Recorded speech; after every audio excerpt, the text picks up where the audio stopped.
আজকে এখানে গোটা দেশ জুড়েই হচ্ছে ন্যাশনাল ইমিউনাইজেশন ডে। এটা পালস পোলিও, যেটা বাচ্চাদেরকে পোলিও থেকে রক্ষা করার জন্য এটা গোটা দেশকেই সতর্ক করা হচ্ছে এবং সবাইকে এই ভ্যাকসিনটা নেওয়ার জন্য আমরা অনুরোধ করছি, যেটা সবাই নিয়ে নিলে বাচ্চাদেরকে পোলিওটা একদম ইরাডিকেট করা যাবে।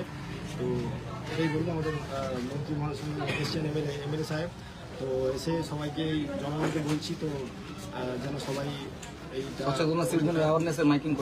হ্যাঁ মাইকিং করা হয়েছিল সপ্তাহে আমি সচেতন করা হয়েছে এবং আজকে যে হবে ভ্যাকসিন এটা ভালোভাবে ঘোষণা করা হয়েছে।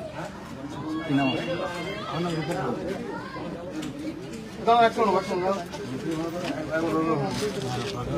সবাই একটু গোল করে দাও, একজনের জন্য সবারটা লাগিয়ে দাও অডিওটাতে পরে সবাই নিয়ে হাতটা একটু নামিয়ে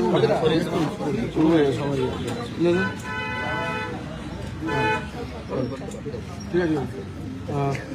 বলছি আজকে এই পালস পোলিও উপলক্ষে কি কি সতর্কতা নেওয়া হয়েছিল বা কিছু পালস পোলিও উপলক্ষে সারা ভারতবর্ষের আজকে সমস্ত জায়গাতে হেলথ সেন্টার থেকে হসপিটাল থেকে শুরু করে বিভিন্ন স্কুলে কলেজে থেকে শুরু করে সমস্ত ক্ষেত্রে এই কাজকর্ম নেওয়া হয়েছে।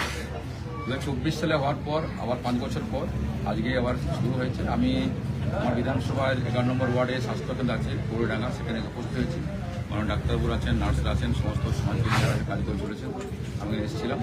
আমাদের প্রচার একটাই, আজকে 5 বছরের নিচে তাদেরকে 2 ফোঁটা করে পালস পোলিও যে ড্রপ দেওয়া হচ্ছে, মানুষ সচেতন করা হচ্ছে। যারা এখনও আসেননি তারা স্কুলে হোক, ডিএমসি হোক, স্বাস্থ্যকেন্দ্রের প্রত্যেক জায়গাতে মায়েদেরকে বলবো তারা বাচ্চাদেরকে নিয়ে করে পালস পোলিও অংশগ্রহণ করুন, বাচ্চাদেরকে পোলিও পান।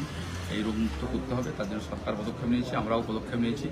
অনেক সমস্যা আছে, যদি সমস্যা আস্তে আস্তে দূরীকরণ হবে। স্বাস্থ্যকেন্দ্রের অবস্থা আমাদের খুবই খারাপ। স্বাস্থ্যকেন্দ্রগুলোতে জল নেই, কোথায় লাইট নেই, কোথায় রুম নেই। অনেক দিদিরা অনেক কষ্ট করে চালাচ্ছেন। আমরা বলেছি একটুকু ধৈর্য ধরুন, সরকার পরিবর্তন হয়েছে, 15 বছর সরকার কিছু করেনি। আমরা যা শুরু করেছি, ইতিমধ্যে খবর পেলাম এখানে জলের ট্যাঙ্ক ভেঙে পড়ে আছে, এটা দেখার লোক নেই। খবর পাওয়ার সঙ্গে সঙ্গে ফোন করেছি, তিনি এখন আসছেন, ব্যবস্থা করবেন। অর্থাৎ পুরো স্বাস্থ্য ব্যবস্থাকে যদি উন্নত করা না যায়, তাহলে আগামী প্রজন্মের প্রতি, আমাদের বাংলার প্রতি, আজকে বাংলার সন্তানরা বাংলার চিকিৎসার জন্য বাংলা ছেড়ে কোথায় বাইরে চলে যাচ্ছে, হায়দ্রাবাদ যাচ্ছে, চেন্নাই যাচ্ছে, অ্যাপোলো যাচ্ছে।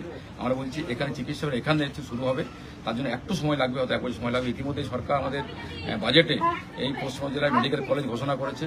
আমাদের এখানে ইন্ডাস্ট্রি হাব হচ্ছে, এখানে আমাদের মেট্রো হচ্ছে, এখানে ছোট ইন্ডাস্ট্রি যত আইটি হাব এখানে এখন শুরু হচ্ছে।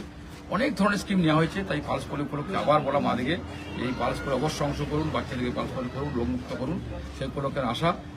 ইতিমধ্যে ডিএমসি পক্ষ থেকে মাইকিং হয়েছে, ক্যাম্পেনিং হয়েছে, আমরা বিভিন্ন ইউটিউব মাধ্যমে ফেসবুকে প্রচার করতে শুরু করেছি। তাই আগামী দিনে পোলিওমুক্ত ভারতবর্ষ হবে, পোলিওমুক্ত বাংলা হবে, সেই লক্ষ্যে আমরা কাজ করে চলেছি। ডাক্তার অক্লান্ত পরিশ্রম করে কাজ করছেন, ডাক্তারবাবু ধন্যবাদ। আমার ধন্যবাদ জানার জন্য এখানে এসেছি। এখন আর একটা সমস্যা আছে, এখানে রোগীরা আসে বাইরে